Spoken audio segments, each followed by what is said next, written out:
Number 18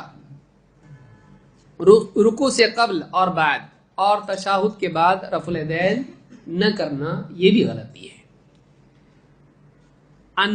نافع رحمۃ اللہ علیہ تابعی ہیں، کہتے ہیں ان ابن عمر كان اذا دخل في الصلاة كبر ورفع يديه۔ عبداللہ ابن عمر رضی اللہ تعالیٰ عنہ جب نماز میں داخل ہوتے تو تکبیر کہتے اور رفع الیدین کرتے، یعنی دونوں ہاتھ اٹھاتے۔ کہاں تک؟ کندھوں تک بھی ثابت ہے اور کانوں تک بھی، لیکن کان میں ڈالنا یا کانوں کو چھونا یہ ثابت ہے نہیں۔ بعض لوگ کان کو چھوتے ہیں، ایسا کرتے ہیں، یہ بھی ثابت نہیں۔ ہر مرتبہ کانوں کو ٹچ کرنا کوئی دلیل اس کی نہیں۔ کانوں تک ہے اور کندھوں تک ہے، آدمی کندھوں تک بھی اٹھا سکتا ہے۔ وَإِذَا رَكَعَ رَفَعَ يَدَيْهِ، جب رکوع کرتے تب بھی رکوع سے قبل کیا کرتے؟ رفع الیدین۔ وَإِذَا قَالَ سَمِعَ اللَّهُ لِمَنْ حَمِدَهُ رَفَعَ يَدَيْهِ، جب سَمِعَ اللَّهُ لِمَنْ حَمِدَهُ کہتے تب بھی دونوں ہاتھ اٹھاتے۔ وَإِذَا قَامَ مِنَ الرَّكْعَتَيْنِ رَفَعَ يَدَيْهِ، جب دو رکعتوں کے بعد یعنی التحیات سے اٹھتے تب بھی رفع الیدین کرتے۔ وَرَفَعَ ذَلِكَ ابن عمر إِلَى نبی اللہ صلی اللہ علیہ وسلم، اور عبداللہ ابن عمر رضی اللہ تعالیٰ نے اپنی اس عمل کو مرفوع بیان کیا، کس سے؟ نبی صلی اللہ علیہ وسلم سے، یعنی اس کی نسبت کس کی طرف کی ہے؟ یہ عمل کس کا ہے؟ نبی صلی اللہ علیہ وسلم کا۔ تو کتنے مقام ملے؟ پہلے مقام پر، دوسرا رکوع سے پہلے، تیسرا رکوع کے بعد، اور چوتھا التحیات سے کھڑے ہو کر۔ یہ 4 مقام ہیں جہاں پر رفع الیدین صراحت کے ساتھ ثابت ہے۔ یہ بخاری کی روایت ہے، صحیح بخاری نے، امام البخاری نے صحیح میں اس کو روایت کیا ہے۔ بعض لوگ کہتے ہیں کہ منسوخ ہو گیا رفع الیدین، بعض لوگ کہتے ہیں کہ نمازی سے فاسد ہو جاتی۔ سب چیزیں غیر معتبر ہیں، صحیح نہیں ہے۔ ابن مسعود رضی اللہ عنہ کی روایت ضعیف ہے، اگر اس کو صحیح مان لیا جائے تب بھی اس سے رفع الیدین منسوخ ثابت ہوتا نہیں، اس لیے کہ صحابی کے عمل سے نبی کا عمل منسوخ نہیں ہوتا ہے۔ صحابی کے عمل پر نبی کا عمل کیا ہے؟ مقدم ہے۔ ابن مسعود رضی اللہ عنہ جیسے میں نے کہا تطبیق کے بھی قائل تھے، دونوں ہاتھ رانوں میں اس طرح سے رکھتے تھے گھٹنوں پر رکھنے کی بجائے۔ وہ پہلے تھا، وہ منسوخ ہو گیا، ان کو معلوم نہیں رہا، ان کے علم میں یہ بات نہیں تھی کہ آج ہم وہ کریں گے، نہیں، گھٹنے پہ رکھے تو مارتے تھے ہاتھ اس طرح سے، درمیان رکھو اس طرح سے رانوں کے درمیان، تو ان کو نہیں معلوم تھا۔ اتنے بڑے صحابی، صحیح ہے، نہیں معلوم ہوا کا مطلب نہیں معلوم، اس سے ان کی شان میں کمی نہیں آئی۔ بڑے عالم کو بھی ایک مسئلہ معلوم نہیں ہوتا ہے تو کیا کریں گے؟ اس سے ان کا علم گھٹ گیا؟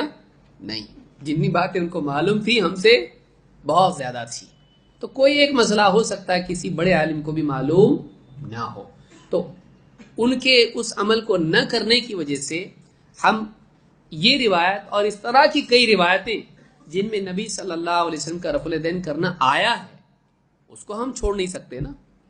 تو لہٰذا علماء نے بتایا ہے کہ یہ جس نے جانا وہ دلیل اس پر ہے، جس نے نہیں جانا، جس نے ذکر کیا وہ اس پر دلیل ہے، جس نے ذکر نہیں کیا۔ تو جب آ گئے تو کیا ان کو جھوٹا کہیں گے آپ؟ انہوں نے جو بیان کیا اس کا کیا کریں گے؟ عمل تو ثابت ہوا نا، اب منسوخ ہوا کے لیے دلیل چاہیے۔ ابن مسعود نے کہا یہ منسوخ ہو گیا، نہیں، انہوں نے کہا یہ منع ہے، نہیں، تو اس سے دلیل نہیں لی جا سکتی جبکہ روایت ہی ضعیف ہے۔ تو اس حدیث سے بات معلوم ہوئی کہ رفع الیدین کرنا چاہیے۔ بعض لوگ کہتے ہیں کہ اس زمانے میں لوگ بت رکھ کے آتے تھے، یہ پیدل لوگ ہیں ایک دم، کوئی عقل میں آنے والی بات، کون رکھ کے آتا تھا؟ آپ دیکھیے صحابہ کے بارے میں آپ کہیں گے بت رکھ کے آتے تھے، اور جبکہ صحابہ نے نقل کیا ہے کس سے؟ نبی صلی اللہ علیہ وسلم سے، نعوذ باللہ کہ آپ بھی بت رکھ کے آتے تھے۔ اور بت رکھ کے آنکھیں بھی آدمی نمازی سب پڑھ سکتا نا، نہیں گرتا ہوں۔ اچھا اگر یہ ترکیب تھی گرانے کے لیے تو پہلے اس میں تو گر جانا چاہیے، پھر اختلاف تو بعد والوں میں، پہلا تو سبھی کر رہے ہیں بھائی، ابتدا میں نماز کی سارے لوگ کر رہے ہیں۔ اچھا اگر وہ بت گرانے کے لیے تھا اور آج بت رکھ کے لوگ نہیں آ رہے ہیں تو پہلا آپ کیوں کر رہے ہیں؟ پہلا تو کر رہے ہیں نا، تو پھر بت اگر پہلے کی ضرورت باقی ہے تو دوسرے کی بھی تو باقی ہے۔ اگر بت گرانے کا ماحول موسم ختم ہو گیا اور آپ چھوڑ دینا چاہیے تو پہلا بھی چھوڑ دو، لیکن وہ کہتے نہیں یہ نماز کے باہر ہے، نماز کے اندر منع، اور بہت ساری چیزیں بیان کرتے جس کا بھی وقت نہیں ہے۔ گھوڑوں کی دم کی طرح ہاتھ مت اٹھاؤ، تو وطر میں اٹھاؤ، عید کی نماز میں اٹھاؤ۔ جو لوگ اس کو کہتے ہیں کہ یہ ہاتھ اٹھانا رفع الیدین گھوڑے کی دم کی طرح ہاتھ اٹھانا ہے اور اللہ کے نبی صلی اللہ علیہ وسلم نے منع کیا ہے، وہ لوگ بھی عیدین میں اٹھاتے ہیں، زائد تکبیرات میں، وہ لوگ وطر میں بھی ہاتھ اٹھاتے ہیں اس طرح سے۔ تو یہ اس کی دلیل کہاں سے ملی؟ یہ سب چیزیں ایسی ہیں جو سیلف کانٹرڈکشن ہے، اپنی تردید آپ۔ تو اس سے زیادہ بری تردید کیا ہو سکتی کہ آدمی اپنی ہی تردید کرے، باہر والے کی ضرورت ہی نہیں کٹ کرنے کے لیے، رد کرنے کے لیے۔ یہ ساری باتیں غلط ہیں۔ صاف صریح اور اطمینان والی بات یہی ہے کہ رفع الیدین نبی صلی اللہ علیہ وسلم سے ثابت ہے، اور بعض ایسے صحابہ جیسے وائل ابن حجر ہے یا مالک ابن حویرث ہیں، ان سے یہ ثابت ہے کہ انہوں نے رفع الیدین ذکر کیا جبکہ وہ بہت بعد میں آئے، یعنی 8-9 ہجری میں ملنے کے لیے آئے تھے نبی صلی اللہ علیہ وسلم، تو تب تک رفع الیدین تھا، تو اس کے منسوخ ہونے کا کوئی تذکرہ، کوئی دلیل نہیں ہے۔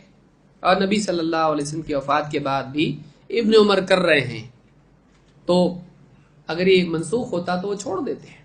بہرحال